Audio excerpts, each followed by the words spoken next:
On behalf of the Medical Heritage Library and its board of directors, I am delighted to be able to welcome you to our 10th anniversary conference.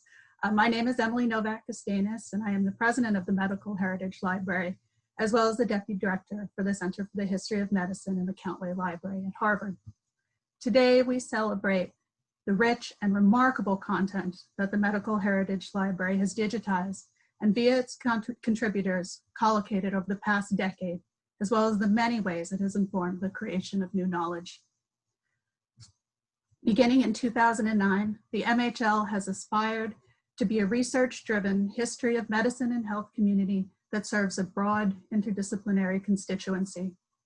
Our goal is to make quality history of medicine and health content available online, free of charge, and to simplify and centralize the discovery of these.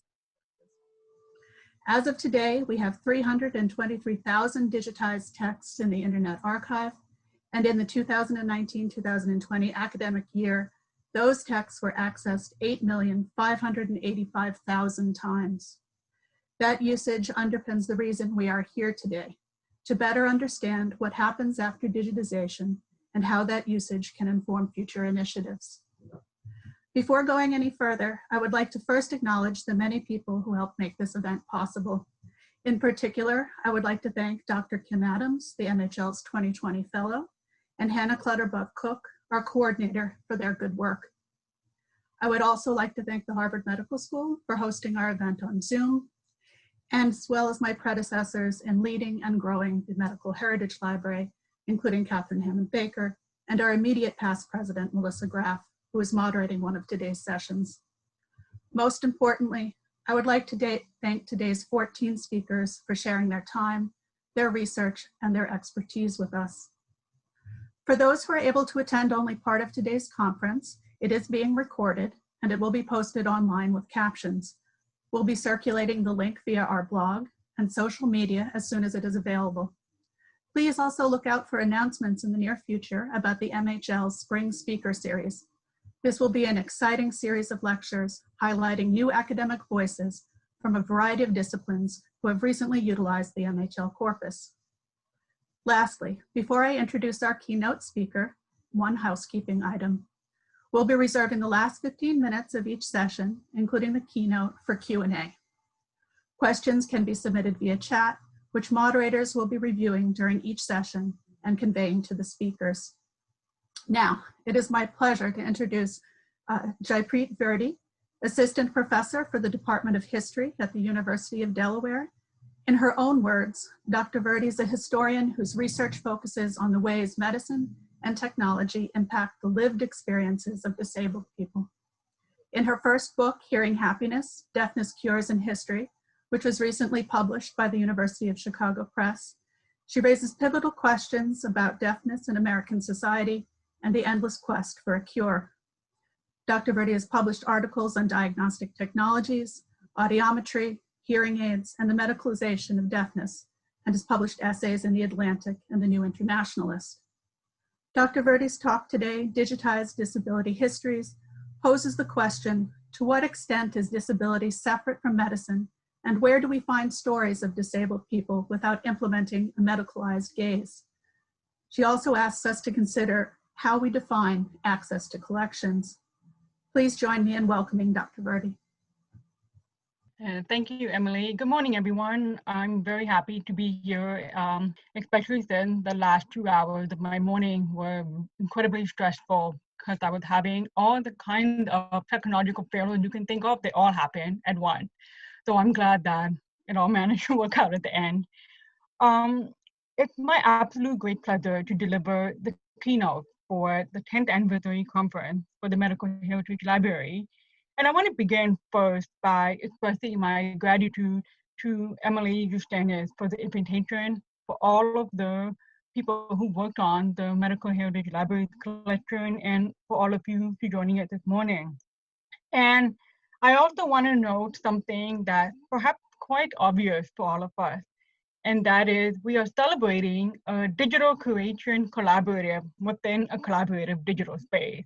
So it is quite remarkable when we think about that, even though I'm sure all of us would have preferred celebrating in person. So I'm zooming in from my home office in Newark, Delaware, the unceded ancestral land of the Lenni Lenape tribe. I'm just 10 minutes away from the University of Delaware and 20 minutes away from Wilmington, where, as you can imagine, there's actually a lot happening in the city. And we have gathered today in celebration, but also in our, I believe, collective commitment to promote inclusivity and access to quality resources and research in the history of medicine that present immense opportunities, not just now, but also going forward, to develop historical methodologies and public engagement. Such curated collections could also reveal the kinds of cultural contingencies and politics that are entailed in how medical histories are preserved, that is, what kind of materials are digitized, and whose stories are prioritized or left behind.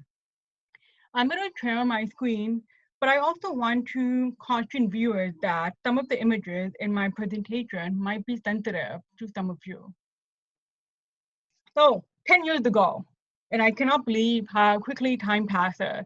I first learned about the Medical Heritage Library when I was a graduate student and an enterprising blogger.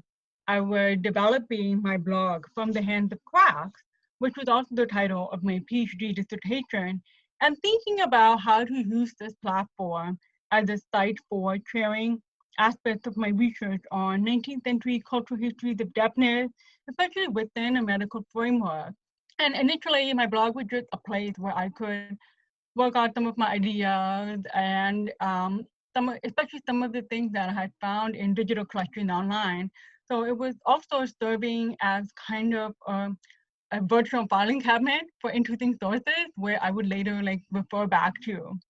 But promoting my blog eventually, after I started connecting with the broader community of historians of science and medicine and technology who were using social media to facilitate broader conversations about histories, about primary sources.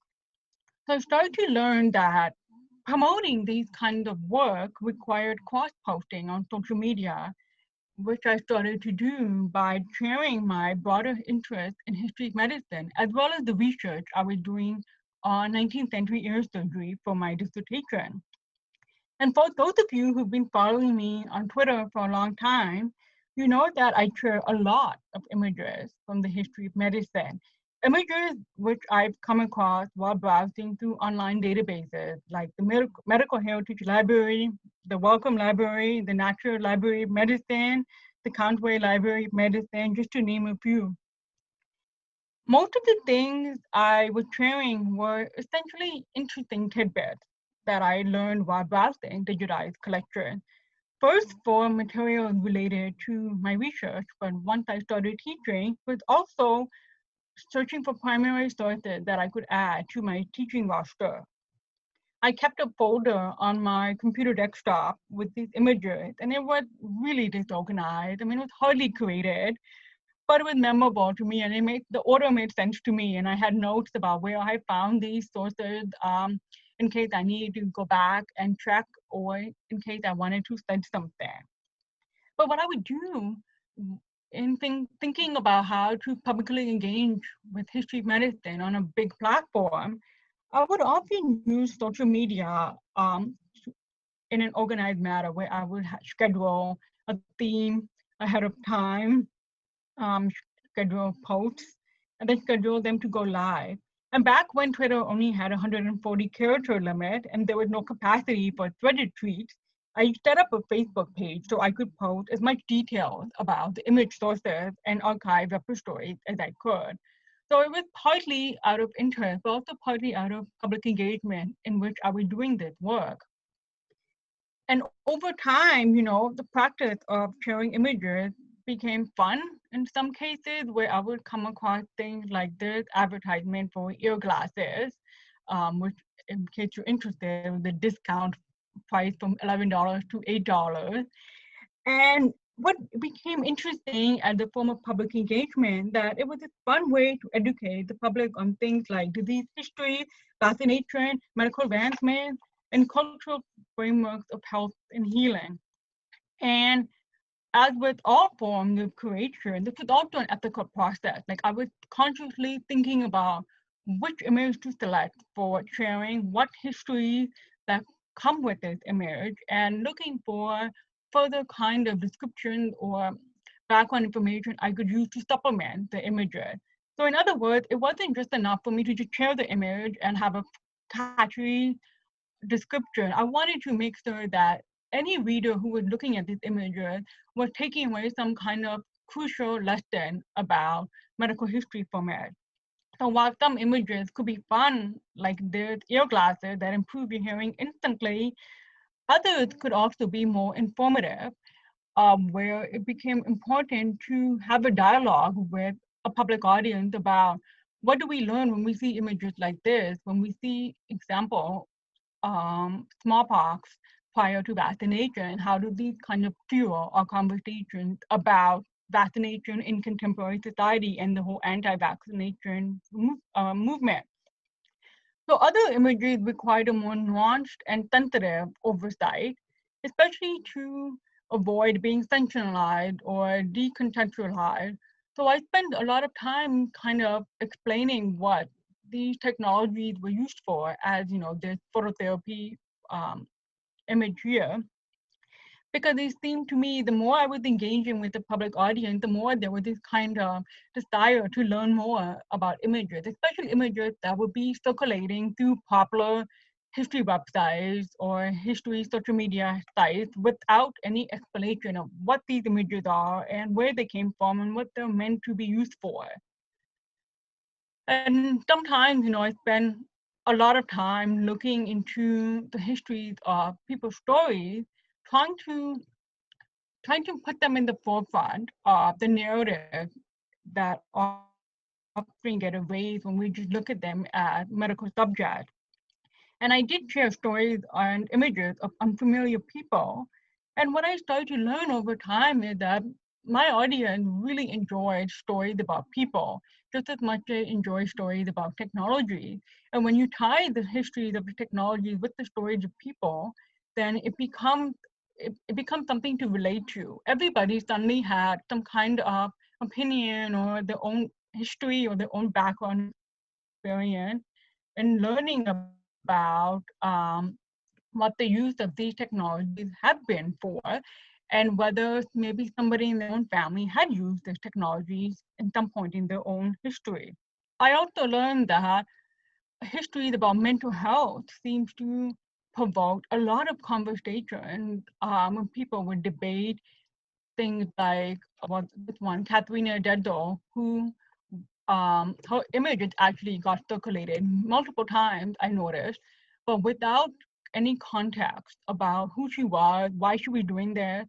And it was actually kind of upsetting for me because I knew about her story. I knew that she was, you know, politically suppressed. I knew that she was a very active person in terms of pushing ideas about equality.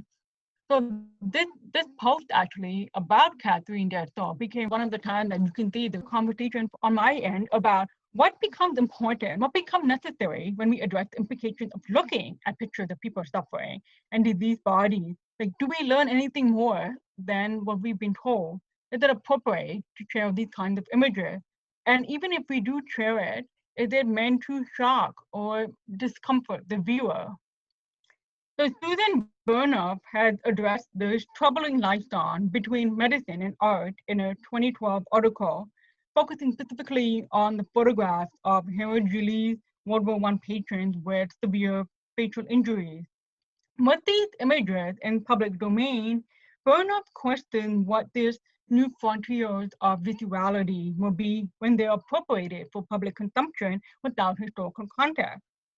So such medical images become, quote, an ethical borderland in which legal definitions of privacy, personhood, and human rights compete with the contemporary politics of witnessing, memory, and memorialization.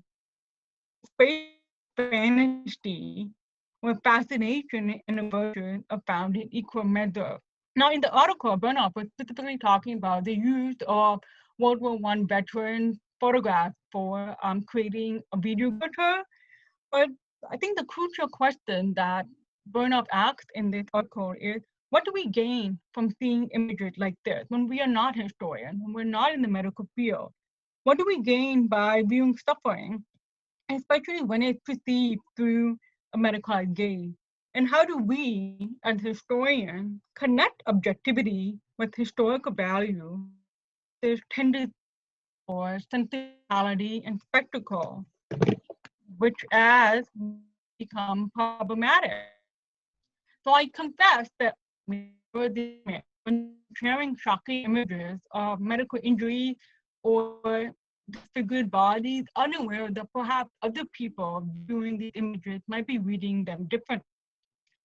These kinds of images can certainly be fascinating. They can be appealing to the medically curious, but they also tend to waver over the frequent. Which in astonishment, stay in our gaze, sometimes in wonderment, other times in bewilderment. So Rosemary Garland Thompson asks us to think about how we can use infrequent as an analytical category. So this process of viewing, creating, categorizing, and exhibiting a freak, which offers us new possibilities for theorizing how disability can fit within medical history.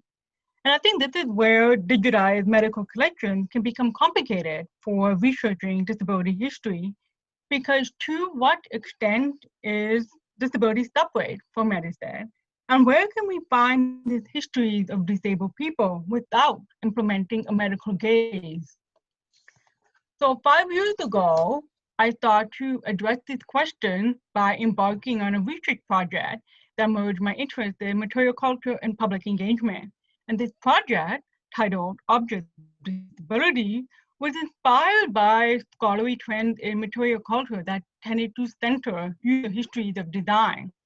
I was also encouraged by the Twitter initiative Disability Stories, which was hosted by the Smithsonian National Museum of American History, the Kennedy Center's Office of VSA and Accessibility, as well as the United States National Archives in honor of the 25th anniversary of the American with Disability Act and the 40th anniversary of the VSA.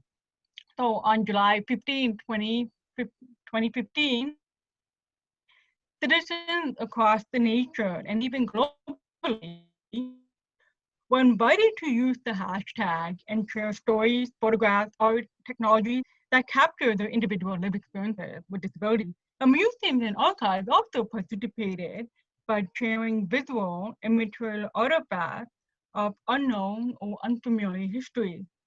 And the primary goal of this initiative was to demonstrate that disability stories are everywhere, including in some unexpected places, and also that they are important for a collective history. Disability stories also signified a larger trend of using social media to connect to otherwise overlooked or invincible stories. And the people who contributed ended up participating in conversations that could identify new types of narratives. But social media, in turn, also blurred the boundaries of knowledge between specialists and non-specialists, forming dialogues and offering mutually beneficial exchanges of expertise. In my participation, I couldn't help but notice that despite discussions about medical objects, so prostheses, cochlear implants, iron lungs, medical narratives were minimized. Even in framing disability as bodily difference or addressing concerns about healthcare, stories by disabled people about disability objects did not always spotlight the medical gaze. The object of disability became a project aimed from moving away from the diagnostic-centric perspective of disability, away from the medical model that focuses on the need to fix impairment and implement cure. Rather, I start to examine how disability identities have been constructed and historically preserved through the artifacts that were left behind and artifacts I'd shown in visual documentation, including photographs. That is, what lessons can we learn by understanding the nuances involved in shaping user narratives of disability experience with technology? And where do the medical histories fit in this narrative? So as many of you know, digital projects take time. They also take money. So Objects of Disability were initially funded by the Social Sciences and Humanities Research Council of Canada as part of my postdoctoral project. And initially, it was concentrated only in the province of Ontario, although I aspire to eventually expand the project to look at disability history and technology across Canada. So I work with curators and archivists to identify artifacts in the collection that were used or created by disabled people. And the collective aim was to develop a database and digital humanities site that would serve as the repository for my research and for future scholars interested in the material history of disability in Canada. I worked with nearly 40 different institutions, some of which are shown up here on the slide, and the database contains nearly 400 artifacts and documentation of people using the objects. And in the ways in which I define objects of disability is as technological tools that individuals autonomously attach to their bodies to increase their sensory or physical encounters with the world, or things that they made either for or as a representation of their disability. By examining how these artifacts were modified or adjusted for body comfort and preference, we can gain insight into historical evidence for lived experiences of disability, especially in circumstances where there is little evidence presented elsewhere. As scholar Toby Siebers emphasizes, the objects that people with disabilities are forced to live with, prostheses, wheelchairs, braces, and other devices, are viewed not as potential sources of pain, but as marvelous examples of the plasticity of the human form or as devices of empowerment. The personal then becomes a vital counterweight to patronizing state and physical-centered narratives that frequently overburden disability narratives. And focusing on the material culture of objects allows us to observe and analyze how the tendency of the idea of the normal, for example, in the late 19th century, was embodied through technology and devices to camouflage, limit, or normalize body parts. The same analysis can also reveal how disabled people challenge the often medicalized norm signified by the objects to obtain power for themselves, or at least govern the systems of oppression embedded upon their bodies. The addition of homemade features to wheelchairs, for example, so cushions or crotcheted blankets or feet mats and trinkets attached to spokes, further indicates a personalized relationship between user and technology. So 20th century wheelchairs were reliant as tools for personal mobility, but they could also incorporate aspects of the user's personality or their socioeconomic circumstances, or even their culture. With the merging of the chair and person offering us insight into the experiences of disability that weren't always negative or exclusive. And it was also quite common to improvise household objects to make living easier. Additionally, examining objects of disability for the historical context of design forces us to address the fact that traditionally it was the goal of medical design to compensate for disability as discreetly as possible. So most mid-20th century lower prostheses, for instance, were modeled from pink plastic uh, to camouflage against the skin, especially in versions that were supplied by hospitals or rehabilitation centers. So these kind of prostheses were not designed to project any particular image. So they weren't meant to draw attention to the leg, but they were about not projecting any image whatsoever. That is, they were meant to go unnoticed, the pink color disappearing in the skin, and of course raising, I think, more profound historical questions about how non-white users relied on such prostheses. But then we see artifacts like Andrew Garli's steel hand. Prosthesis made by a man living in rural Ontario who, when he was 20 years old, had his hand badly mangled in an accident and needed to be amputated. And unsatisfied with the hospital provided prosthesis, which was only useful if you had one hand, like one functioning hand to put on the prosthesis. Garli, with the assistance of his blind father and a local blacksmith, constructed more functional versions, and we can see two different versions here. This one has the more of the little iron hand, whereas this one is more intricately designed. And Garli, became quite famous in the early 20th century as the man with the steel hand, and he even went on tour with Ripley's Believe It or Not, and was subject of a newsreel story to show how normal he could be, whether it's lifting a Ford engine, a 250-pound Ford engine block, or chopping wood, or riding a bicycle. He was actually showing that the idea of normality could actually be very individualized as well. But then what I also found through my research and thinking about how we can merge disability objects with medical history, sometimes there are objects that don't always have clear categorization. Like this small wheelbarrow, probably no larger than a laptop size, that is housed at the Center for Addiction and Mental Health in Toronto. And it's made out of scrap pieces of metal and wood welded together that was scavenged from garbage can, dumping ground, and other odd pieces by Larry, a patron at the former Ontario Hospital, between 1938 and 1940. He made this wheelbarrow from parts that he gathered around the hospital, but there is no other record of him, nor even the reason for his admission or his motivation for building the wheelbarrow. But what we really have here is evidence through an object that Larry existed. So what I want to do with objects of disability is, rather than simply amassing a collection, a database, I start to uncover not only variation of physical or mental disabilities, but also the context of inclusion and identity that could give us some weight in understanding disability history through material culture.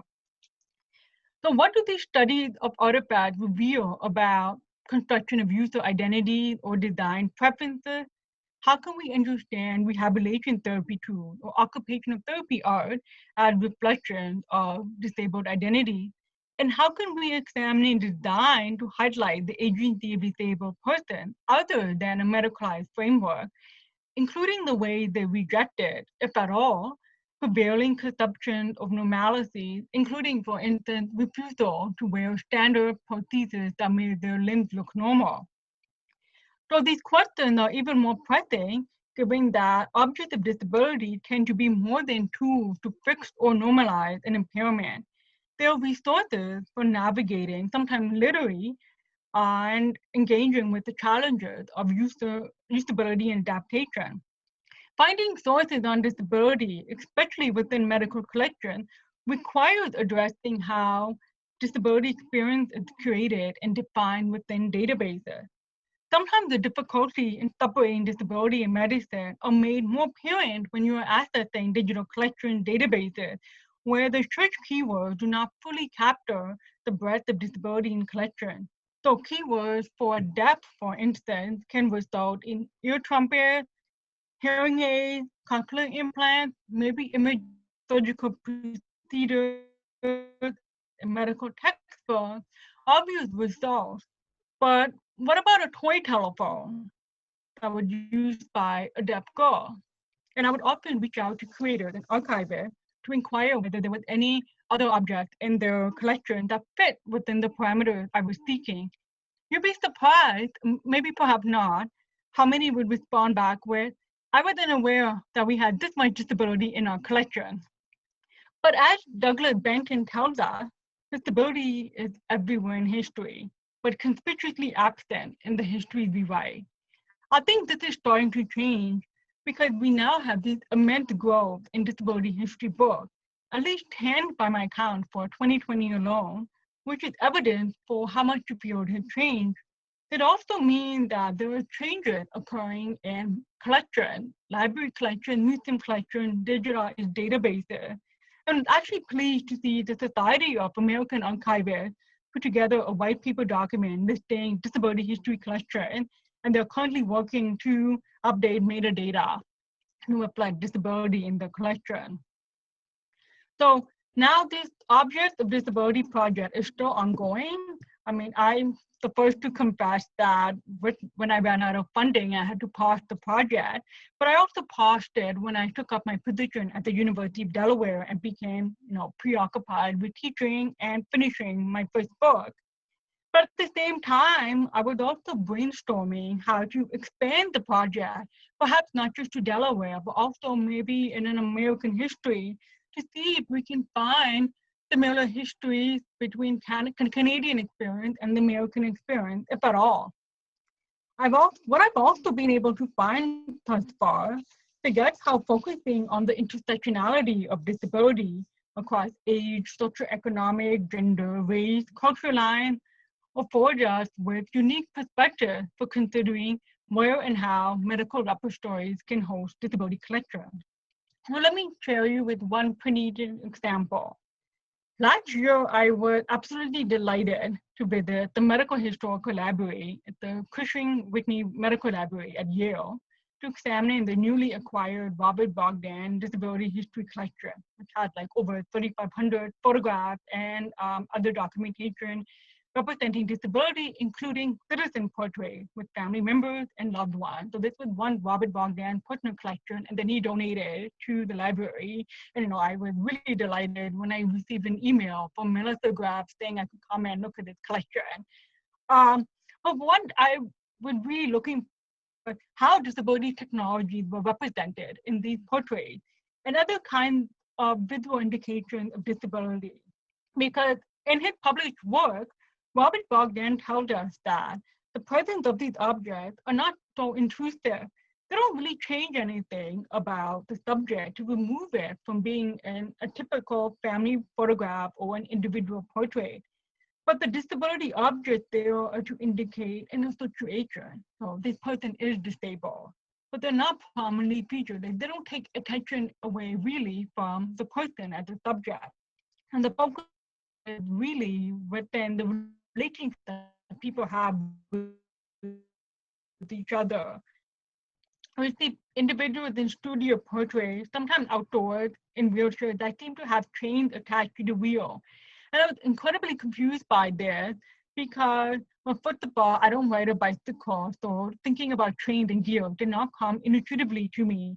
But in taking a closer inspection, I took an educated guess and assumed that the chains were for raising or hoisting the individual from the chair. But this didn't seem to be correct, so I decided to take my question to Twitter to crowdsource for participatory knowledge. So it seemed to me to be a confusing, questionable design feature was obvious to others. The wheelchair is a hand crank with chains fixed to move the wheels the same way a bicycle pedal moves a bicycle. But what changed further formed was the conversation about the history of self-propelled wheelchairs and bodily autonomy and how disabled people often modify their devices and technologies to better adapt to the social surroundings around them. I use this example not just to highlight the marvel of using social media for information exchange and learning, but also to stress the importance of talking to experts, to bring disabled people into the room, especially when conversations about accessibility are being held.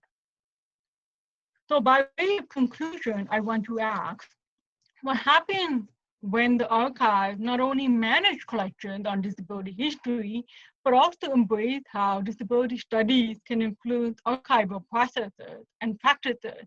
And from my experience, I've seen creators and archivists and librarians doing wonderful work for accessibility because they're really thinking about how to ensure the spaces in which we work and access records are not only accessible, but integral for integrating power sources. And this COVID world that we find ourselves in makes digitization all the more relevant. Without the ability to archive, library, the digital record shapes the kind of histories that end up being written.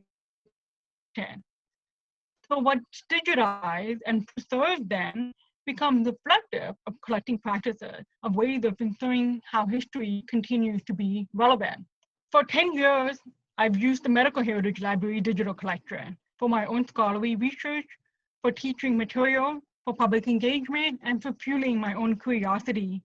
We had so much to celebrate, Right? We also have a responsibility to ensure that however we move forward, we would do with best practices of accessibility in mind. Because digitization and digital histories cannot be inclusive if they exclude scholars from assessing them. Okay, thank you. Thank you, Jack. That was a wonderful talk. We're so appreciative, and I know I speak for everything when we see just how incredible your work has been, and the work that you've done with the Medical Heritage Library has certainly made the case for the varieties of uses that we can put these digitized texts to work for. I'm monitoring the chat right now. If you have, folks, if you have questions, I would love to take them. While we're waiting for questions, I did have one that I thought I might ask. In that, thinking about accessibility and thinking about the distributed nature of digitized collections, I'm wondering what organizations like the MHL and others can do to help better serve the needs of researchers. I know you mentioned SA put together a list. The MHL has a like a bookshelf, but are there things that we can do at our individual institutions that will help better surface some of the content that you've been using and spending so many years surfacing? Oh yeah, absolutely. I mean, I've been asking around, like, again, taking the input of disabled researchers about what can we collectively design as best practices for digital collectors. And one thing that always seems to come up is really about visual access.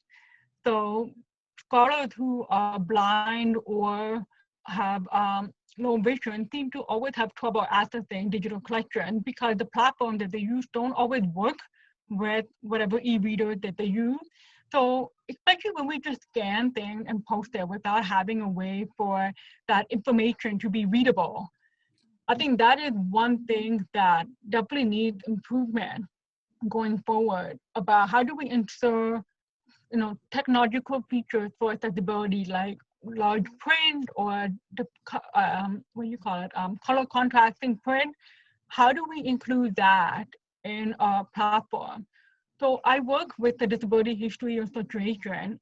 We launched a blog last year, and one of the features we have on the blog is that readers have the ability to listen to the text.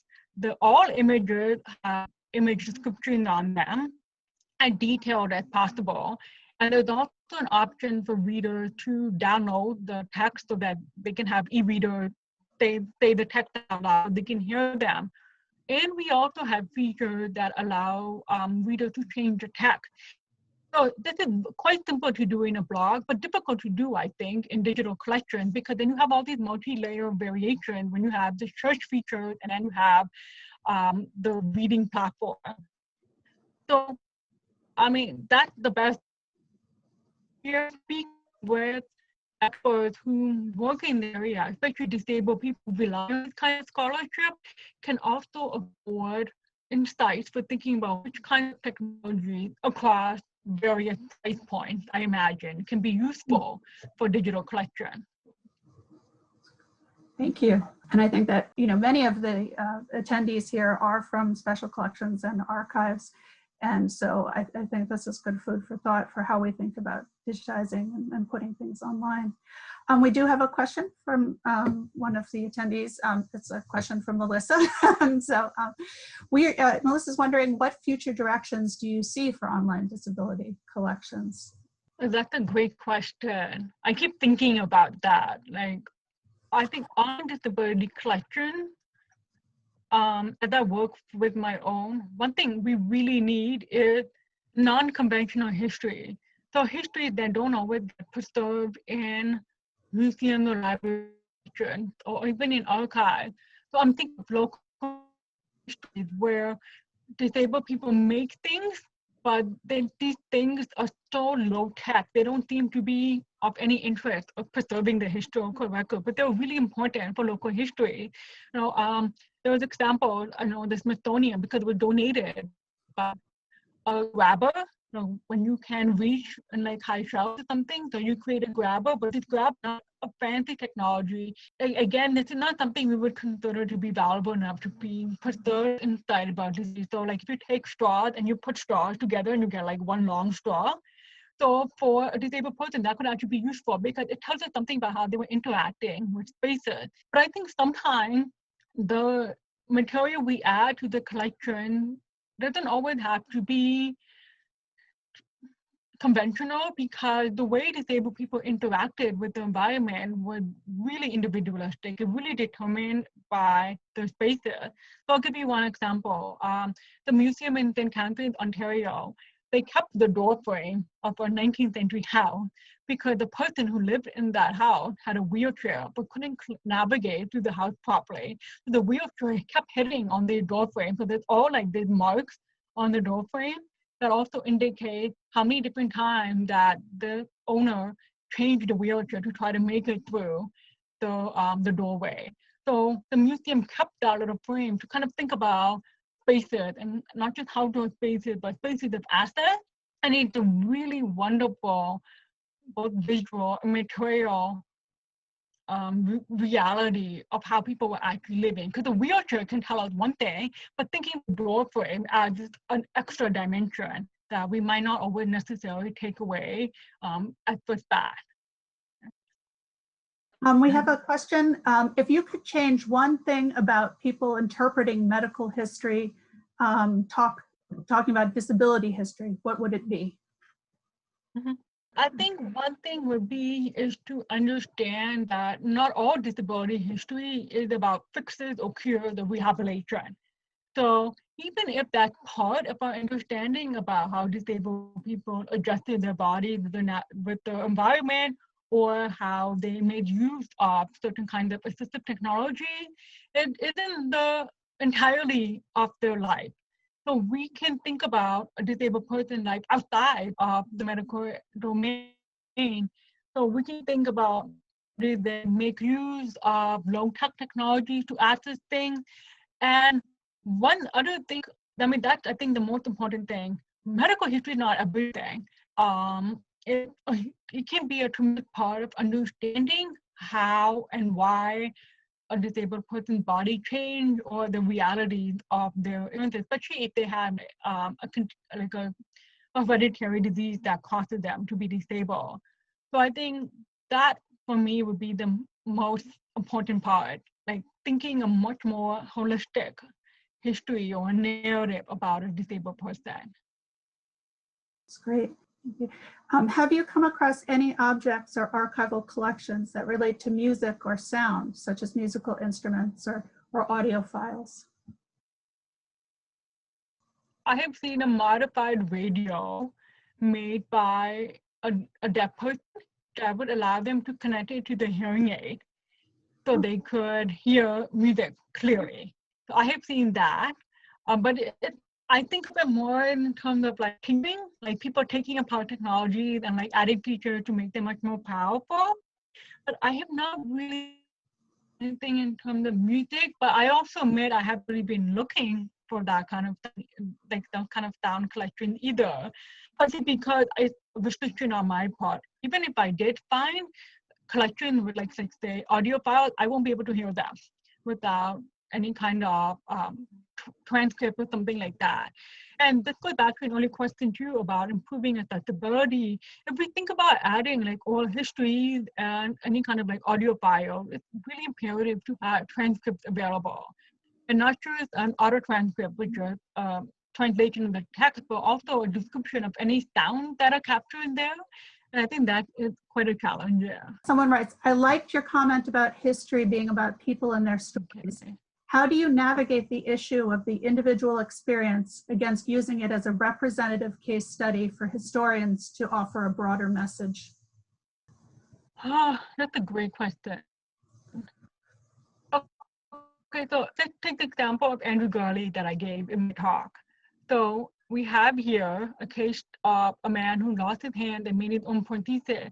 I just finished up writing a paper on him that kind of used Garli as a case study to think about broader Canadian history of masculinity and labor.